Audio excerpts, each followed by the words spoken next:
जय श्री राम दोस्तों। तो चलिए आज हम आपको लेके आए हैं भिंड जिले में स्थित एक ऐसे धाम पर जहां साक्षात विराजे हैं हनुमान जी डॉक्टर स्वरूप में। लोगों का मानना है कि यहाँ पर यदि कोई व्यक्ति अपने संकट, अपनी हारी बीमारी को लेकर आता है तो वो 5 फेरी करने के बाद यहाँ से रोग मुक्त होकर जाता है।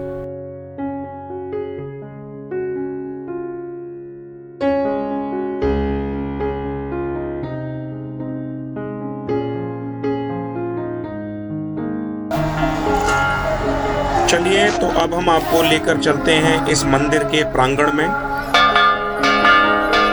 मेरे सामने जो ये ग्राउंड आप देख रहे हैं, यहाँ पर श्रद्धालु आते हैं, मेडिटेशन करते हैं, भजन करते हैं, नाम जप करते हैं।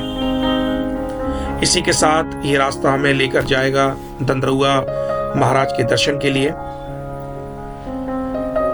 यहाँ पर मंगलवार और शनिवार भक्तों की इतनी भीड़ उमड़ती है कि दर्शन करने के लिए घंटों की लाइनें लगती हैं।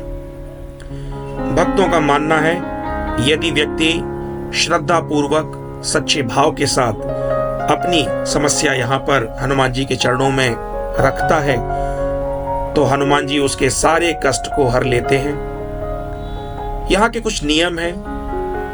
आपको अपनी अर्जी लगानी होती है, 5 मंगलवार की परिक्रमा करनी होती है और फिर आप देखिए हनुमान जी आपके कष्ट कैसे हरते हैं।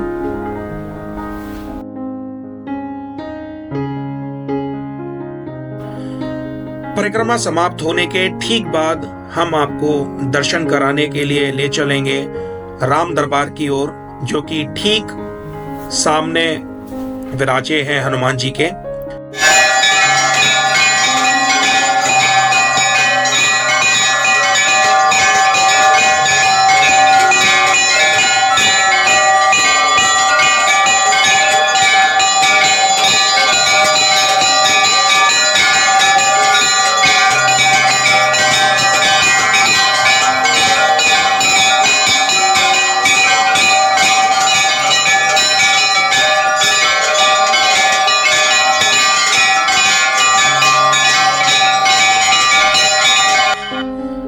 राम दरबार के बाद अब हम आपको लेकर चल रहे हैं राधा जी श्री कृष्ण जी के दर्शन के लिए।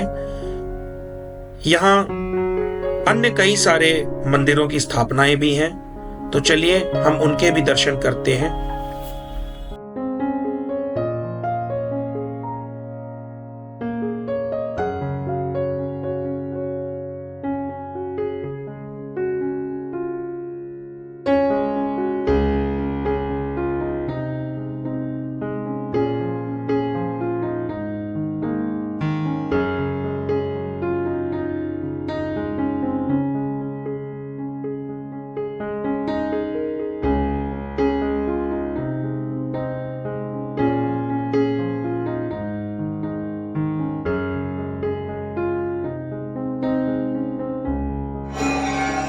चलिए अब हम आपको ले चलते हैं दंदरुआ धाम में होने वाले विशाल भंडारे में।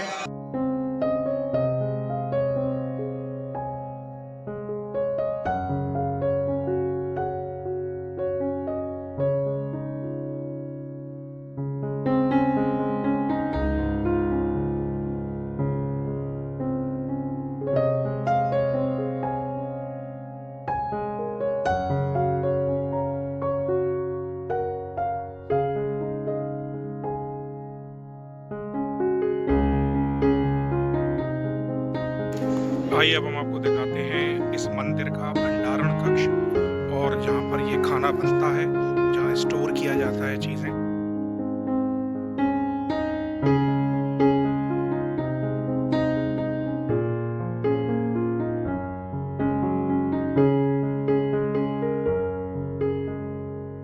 चलिए अब हम आपको ले चलते हैं संकट मोचन पे, जहाँ पर इसको अगर जो पजल है यहाँ पर जो संकट मोचन बना रखा है स्थान, पहले ये कुआं हुआ करता था, फिर इस पर संकट मोचन स्थान बना दिया ये है। अगर हम इसके पजल को पार कर लेते हैं बिना रुके तो ऐसा कहा जाता है कि सारे के सारे संकट दूर कर दिए जाते हैं भगवान बजरंगबली द्वारा। ये संकट मोचन है। जिसको संकट मोचन चक्र कहते हैं। जय श्री राम दोस्तों, चलिए अब हम बात कर लेते हैं इस मंदिर के बारे में। क्या विशेषता है इस मंदिर की और क्यों इनको कहा जाता है डॉक्टर हनुमान जी। यहाँ पर लोगों का मानना है कि कोई भी व्यक्ति बड़ी से बड़ी बीमारी अगर उसको है, वो यहाँ पर आकर अपनी अरदास हनुमान जी के चरणों में लगाता है, 5 फेरियां करता है, तो वो यहाँ से बिल्कुल ठीक होकर जाएगा। ऐसे लोग हैं जो यहाँ पहली बार आए, उन्होंने अपनी अरदास लगाई और वो यहाँ से सही होकर गए हैं और वो काफ़ी सालों से जुड़े हुए हैं, जो कि हर मंगलवार शनिवार को यहाँ दर्शन करने आते हैं।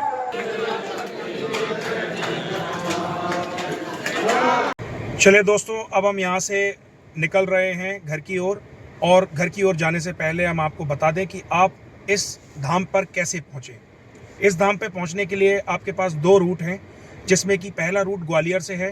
ग्वालियर से आप मालनपुर, गोहद, महगांव और महगांव से आप गितौर, गाता और फिर धंधरौआ आप पहुंच सकते हैं।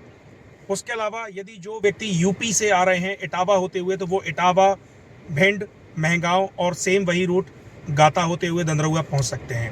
रूट बहुत अच्छा है, काफ़ी सारे पेट्रोल पंप्स हैं, CNG स्टेशंस हैं, तो आपको शायद यहाँ पर फ्यूल की कोई समस्या नहीं होगी।